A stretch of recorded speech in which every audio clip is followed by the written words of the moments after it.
цалин өсний зардал чинь ингээд 8 тэрбум төгрөгөөр өссөн байна. Тэгээ ингээд 18 хүн шинээр ажилд авнаа. Тэгэхээр дунджаар жилийн 400 саяар. Тэгэхээр сарын 30 сая төгрөгийн цалинтай хүнээр хүн авах гэдэг юм уу? Нэгдүгээр асуулт. За одоо байгаа ажиллаж байгаа хүмүүсийн цалин хэдүүгээр өсөхөөр 2026 онд тооцсон юм бэ? Тэгэхээр харин энэ юу вэ л да? Би бол одоо жишээлбэл Монгол улсын эдийн засгийн нөхцөл байдал эдрийг хараад үзэхээр улсын дээдчиг хүмүүс өөрөө дангаараа ингээд зардлаа ингээд анхаарал өсгөж болохгүй л гэж бодож байна.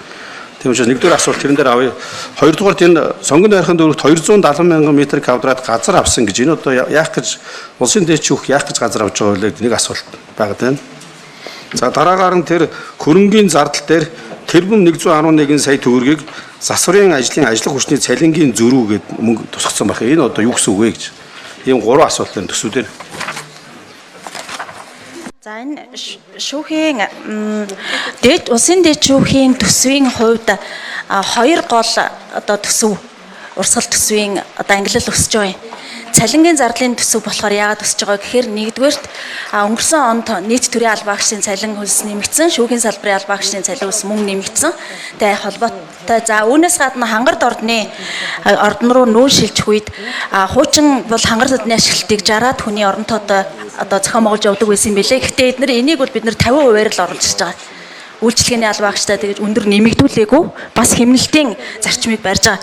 За улсын дээд нийт шүүгчдийн зэрэг дэвийн хувьд бол хуулинд байгаа боловч нөгөө журам батлагдаагүй юм учраас энийг бол тусгаагүй ерөөсөө. Тэгэхээр цалингийн хувьд бол одоогийн батлагдсан байгаа. Яг л тэр хэмжээгээрээ орон тоогоороо үржүүлэл орж ирж байгаа. За манай хувьд бол онцлогтой шүүгчийн судлаач туслахын оронтой бол ямагт хэмнэгдэж ирсэн. Тэр энэ ч гэсэн энэ өөрөө бас энэ жил эх жил хэмнэгдэх байх. Гэхдээ цалингийн зардал бол ерөөсөө ганц шилжүүлэн зарцуулж болдгоо, зарцуулж болдоггүй. Хэмнэлт нь улсдаа ингээ буцаад хураагддаг. Тийм л ангиллын зардал учраас оронтойгоороо бодоод ороод ирсэн байгаа. За хоёр дахь зардал өсөж байгаа юу бол хангарт ордон руу ордны ашиглалтын зардал өсөж байгаа. Хуучин манай барилгаас бол 2 илүү дахин том учраас ашиглалтын зардал бол бага хэмжээгээр өсөж байгаа. За 18 хүнээр өссөн мөртлөө цалингийн нийт сангийн өсөлт одоо эрс өндөр байгаа тухай асууж байна гэж ойлголоо. Батлагдсан оронтой өнгөрсөн жилээсээ төрөний нэмрийн хийсэн хангарт ордон руу нүүж байгаатай холбоотойгоор 18 хүний үйлчилгээний ажилтны тоогоор өссөн гэж ойлгож болно. Нийт цалингийн сан өсөж байгаа шалтгаан бол өнгөрсөн жилийн төрийн албан агчдын цалин нийтээр өссөн. Энэтэй ижил эндгсээр шүүхийн салбарын албан агчдын цалин бас нэмэгдүүлсэнтэй холбоотойгоор нийт цалингийн сангийн хэмжээ өсөж байгаа. Нийт урсгал зардалтаа бол манай цалингийн сан бол 78.4%-ийг эзэлж байгаа. За хоёрдугаар засварын тэр ажиллах хүчний нэмэлт зардал нь болохоор зэрэг тухайн жилүүдэд одоо өнгөрсөн хангарт ордны засвартай холбоотой юм.